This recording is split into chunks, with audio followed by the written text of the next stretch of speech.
Hey guys, Terry Syrek here. I want to show you an idea that happens in a song called The Perilous Flight from Castle of Athria, found on my new album Story.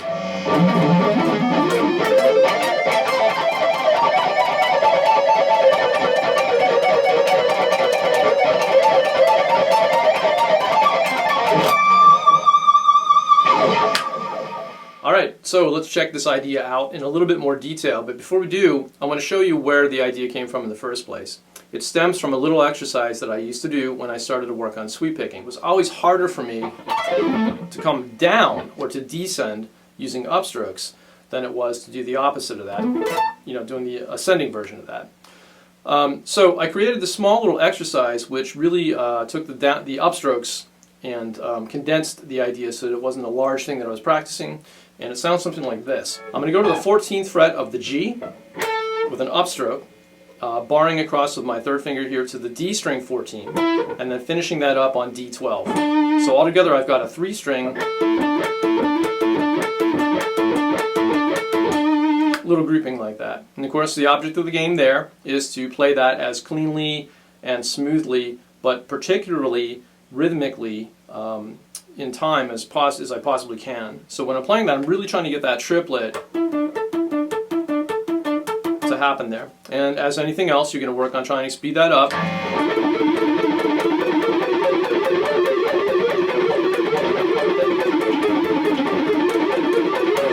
Okay, when I speed it up, it sounds something like that. A little bit like a video game, and not maybe entirely musical. So in Castle of Athria, I try to take that idea and extend it a little bit and create something maybe just slightly more musical to it.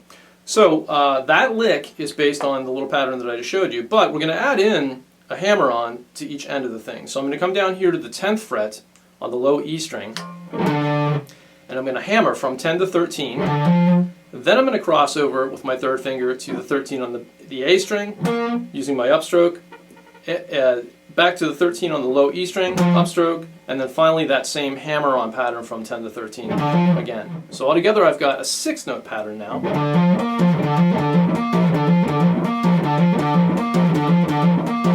Sounds something like that. I would loop that guy as well and gradually start to speed it up.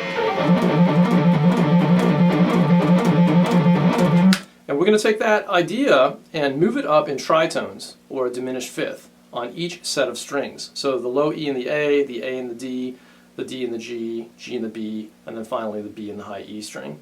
And slowly that pattern would be something like this. Same exact arpeggio here. I'm going to move it across now to the A string and the D string, and that's going to start on the 11th fret of the A string. And then I'm going to move that a diminished fifth up to the D string 12. Same pattern.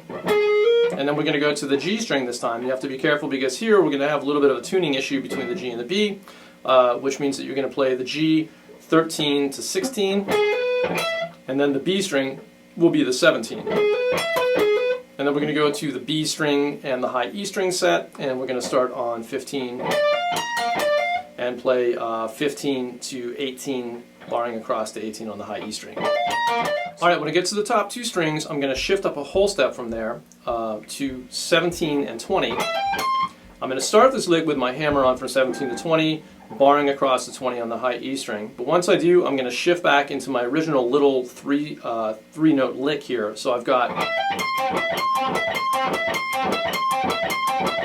notice the double upstrokes on that. And I'm going to play down a little diatonic sequence, shifting down here to the next arpeggio, which is going to start on 19 on the high E, 19 on the B, and 15 on the B. Same picking. Shift that down to 17s and 13 on the B, and then finally to 15 and 12, sliding that down a half step to 14 and 11, and back up. And that's the basic idea for the entire sequence. Alright, so one last time back up to speed.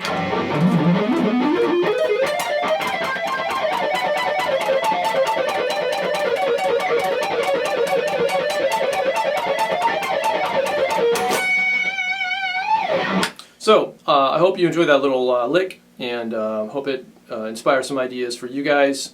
definitely was pretty helpful for me, and something that I tend to do a lot of on a lot of different songs, including this one on my new album Story. So check it out, and I will see you guys next time. Thanks so much to Axe Magazine for having me do this. Thank you guys so much for checking this out. Hopefully you got something out of it. And thanks to my good friend Guglielmo for hooking this whole thing up. See you guys later.